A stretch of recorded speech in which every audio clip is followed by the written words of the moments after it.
Kalian sudah siap untuk belajar? Jika sudah, keluarkan buku tulis kalian. Saya yakin kalian pasti sudah siap ya. Hari ini saya akan menyampaikan materi tentang revolusi industri di Eropa. Apa sih revolusi industri itu? Revolusi industri itu adalah perubahan cepat di bidang ekonomi dan produksi, yaitu berupa peningkatan efisiensi yang menyebabkan pengaruh ke bidang-bidang kehidupan lainnya. Yang perlu kita ketahui, ada 4 revolusi industri yang terjadi, yaitu pada abad 18 atau yang bisa disebut 1.0. Dalam abad 18 ini, yang terjadi adalah mekanisasi produksi dengan mesin bertenaga uap. Selanjutnya, pada abad ke-19, terjadi revolusi industri yang disebut 2.0, yaitu terciptanya alur produksi massal dan penggunaan listrik. Setelah itu berlanjut kepada abad 20 atau yang bisa disebut 3.0. Pada abad ke-20 ini, penggunaan robot dalam proses produksi dan perkembangan teknologi informasi semakin berkembang. Selanjutnya, pada abad ke-20 yang saat ini kita alami, revolusi industri yang bisa disebut 4.0. Di sini terjadinya intelligent production melalui Internet of Things, pemanfaatan big data dan cloud teknologi. Latar belakang revolusi industri di Eropa, yaitu pada abad pertengahan, kehidupan di Eropa diwarnai oleh sistem feodalisme yang mengandalkan sektor pertanian, yang biasanya lazim disebut latifundia atau pertanian tertutup.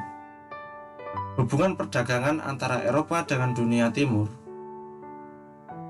tertutup setelah perdagangan di Laut Tengah dikuasai oleh para pedagang Islam pada abad ke-8 sampai abad ke-14.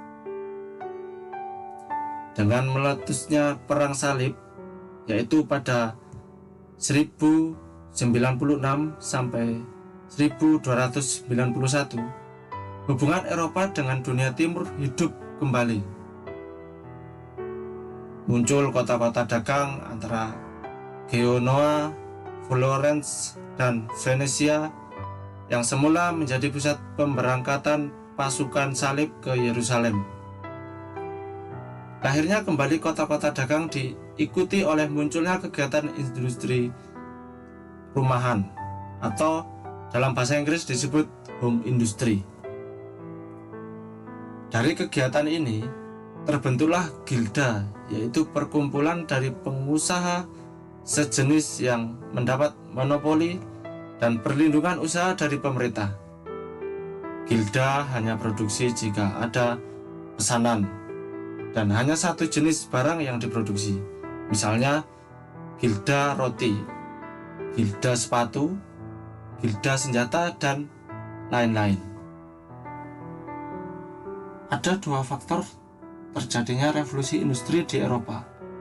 Yang pertama yaitu faktor ekstern. A. Terjadinya revolusi ilmu pengetahuan pada abad ke-16 dengan munculnya para ilmuwan seperti Francis Bacon, René Descartes, Galileo Galilei, Copernicus, Isaac Newton, dan lain-lain. Yang B.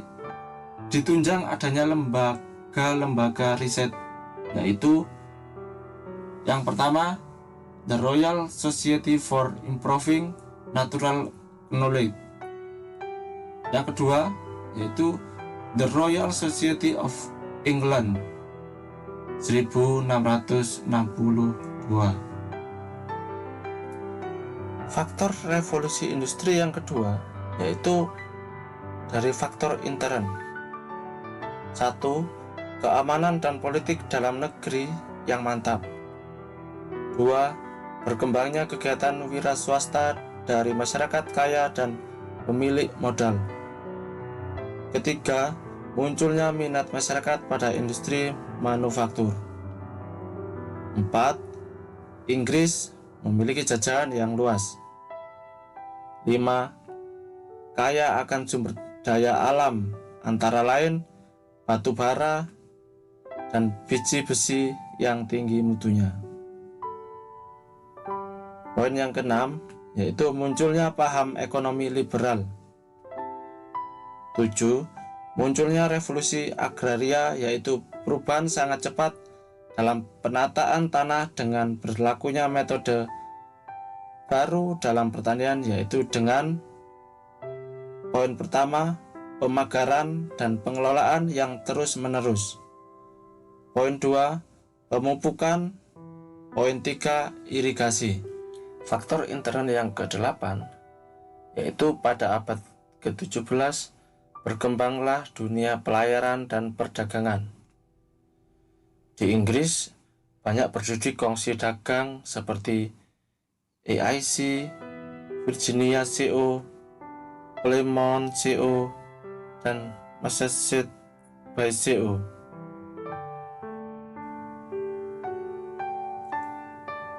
Dampak-dampak revolusi industri. 1. Munculnya industri secara besar-besaran. Kedua, peningkatan mutu hidup menjadi lebih dinamis.